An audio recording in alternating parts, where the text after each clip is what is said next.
AIIMS ಕಿಚನ್‌ಗೆ ಸ್ವಾಗತ. ಇವತ್ತು ತುಂಬನೇ ಸಿಂಪಲ್ಲಾಗಿ ಹಾಗೆ ಟೇಸ್ಟಿಯಾಗಿ ಕಡಿಮೆ ಇಂಗ್ರೀಡಿಯೆಂಟ್ಸ್ ಉಪಯೋಗಿಸಿ ಮಶ್ರೂಮ್ ಪಲಾವ್‌ನ ಯಾವ ರೀತಿ ಮಾಡೋದು ಅಂತ ನೋಡೋಣ ಬನ್ನಿ. ಮೊದಲಿಗೆ ನಾನಿಲ್ಲಿ ಮಶ್ರೂಮ್‌ನ ಕ್ಲೀನ್ ಮಾಡಿ ಕಟ್ ಮಾಡಿ ತಗೊಂಡಿದ್ದೀನಿ. 2 ಪೀಸಸ್ ಆಗಿ ಮಾಡಿ ತಗೊಂಡಿದ್ದೀನಿ.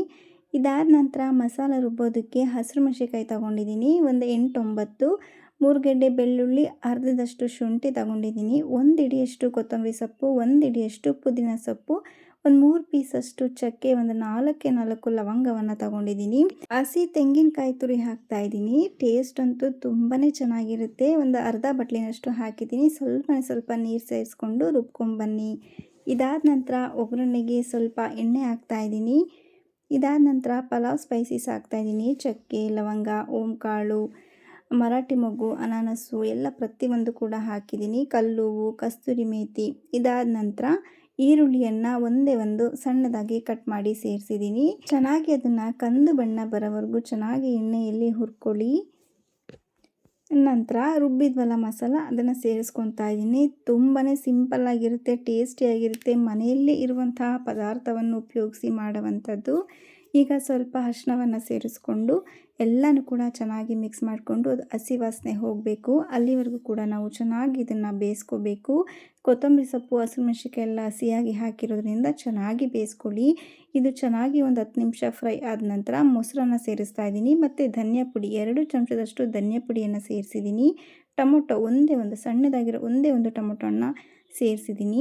ಎಲ್ಲನೂ ಕೂಡ ಚೆನ್ನಾಗಿ ಮಿಕ್ಸ್ ಮಾಡಿಕೊಳ್ಳಿ. ಇಷ್ಟೇ, ಇದಕ್ಕೆ ಬೇರೆ ಇನ್ನೇನು ಹಾಕಬೇಡಿ. ತುಂಬ ಸಿಂಪಲ್ಲಾಗಿ ಲೈಟಾಗಿ ಮಸಾಲದಲ್ಲಿ ತುಂಬ ಚೆನ್ನಾಗಿ ಬರುತ್ತೆ.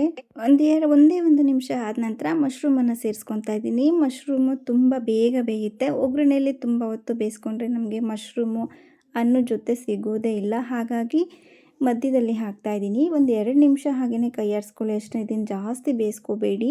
ಇದಾದ ನಂತರ ಅಕ್ಕಿಯನ್ನು ನಾನು ನೆನೆಸಿ ಇಟ್ಟಿದ್ದೆ, ಒಂದು 1/4 ಗಂಟೆ ನೆನೆಸಿ ಇಟ್ಟಿದ್ದೆ. ಅದನ್ನು ಸೇರಿಸ್ಕೊತಾ ಇದ್ದೀನಿ. ಎಲ್ಲ ಕೂಡ ಚೆನ್ನಾಗಿ ಮಿಕ್ಸ್ ಮಾಡ್ಕೊಳ್ಳಿ. ಚೆನ್ನಾಗಿ ಮಿಕ್ಸ್ ಮಾಡ್ಕೊಂಡಿದ ನಂತರ ನೀರನ್ನು ಸೇರಿಸ್ಕೊತಾ ಇದ್ದೀನಿ. ನೀರನ್ನು ಕೂಡ ಚೆನ್ನಾಗಿ ಕಾಸ್ಕೊಂಡು ನಾನು ಹಾಕ್ತಾಯಿದ್ದೀನಿ. ತುಂಬ ಬೇಗ ಆಗುತ್ತೆ. ತುಂಬ ಬಿಸಿನೀರು ಹಾಕೋದ್ರಿಂದ ನಮಗೆ ಬೇಗ ಆಗೋಗುತ್ತೆ. ನಾನಿಲ್ಲಿ 1 ಗ್ಲಾಸ್ ಅಕ್ಕಿಗೆ 2 ಗ್ಲಾಸ್ ನೀರನ್ನು ಸೇರಿಸ್ತಾ ಇದ್ದೀನಿ. ಪೂರ್ತಿ ಲೋಟ ತುಂಬ ನೀರನ್ನು ಹಾಕಿಲ್ಲ. ಸ್ವಲ್ಪ ಕಡಿಮೆ ಆದಂಗೆ ನೀರನ್ನು ಸೇರಿಸಿದ್ದೀನಿ. ಪೂರ್ತಿ ಹಾಕಿದರೆ ಕುಕ್ಕರಲ್ಲಿ ಮಾಡೋದ್ರಿಂದ ಸ್ವಲ್ಪ ಮೆತ್ತಗಾಗೋಗ್ಬಿಡುತ್ತೆ, ಉರುಡಿಯಾಗಿ ಬರೋದಿಲ್ಲ. ಹಾಗಾಗಿ ನಾನು ಸ್ವಲ್ಪ ಕಡಿಮೆ ಆದಂಗೆ ಸೇರಿಸಿದ್ದೀನಿ. ಇವಾಗ ಎಲ್ಲನೂ ಕೂಡ ಚೆನ್ನಾಗಿ ಮಿಕ್ಸ್ ಮಾಡಿಕೊಂಡು ಕುದಿಯೋದಕ್ಕೆ ಬಿಟ್ಬಿಟ್ಟಿದ್ದೀನಿ. ನಾವು ಅಕ್ಕಿ ಹಾಕಿದ ತಕ್ಷಣವೇ, ನೀರು ಹಾಕಿದ ತಕ್ಷಣ ನಾವು ಕುಕ್ಕರ್ನ ಕ್ಯಾಪ್ನ ಕ್ಲೋಸ್ ಮಾಡಬಾರ್ದು. ಆಗ ತಳ ಹಿಡಿದು ಬಿಡುತ್ತೆ. ನಾವು ಹಾಗೆಯೇ ಓಪನ್ ಆಗಿ ನಾವು ಒಂದು 80% ಆದ್ರೂ ಬೇಯಿಸ್ಕೋಬೇಕು. ಇನ್ನು 1% ಬೇಯಬೇಕು ಅಂದಾಗ ಮಾತ್ರ ಕ್ಯಾಪ್ ಹಾಕಿ ನಾವು ಒಂದೇ ಒಂದು ವಿಷಲ್ ಕೂಗಿಸಿದ್ರೆ ಸಾಕು. ತುಂಬ ಚೆನ್ನಾಗಿರುವಂತಹ ಬಿರಿಯಾನಿ ರೆಡಿಯಾಗುತ್ತೆ.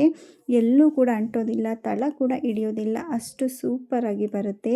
ನೀವು ಮಶ್ರೂಮು ಕೂಡ ನೋಡಿ ಕಾಣ್ತಾ ಇದೆ, ಅಷ್ಟು ಜಾಸ್ತಿ ಬೇಯೋದಿಲ್ಲ. ಈ ಥರ ಮಾಡಿಕೊಂಡ್ರೆ ನಿಮಗೂ ಕೂಡ ಈ ರೆಸಿಪಿ ಇಷ್ಟ ಆಗಿದ್ದಲ್ಲಿ ಸಬ್ಸ್ಕ್ರೈಬ್ ಮಾಡಿ, ಸಪೋರ್ಟ್ ಮಾಡಿ. Thank you for watching.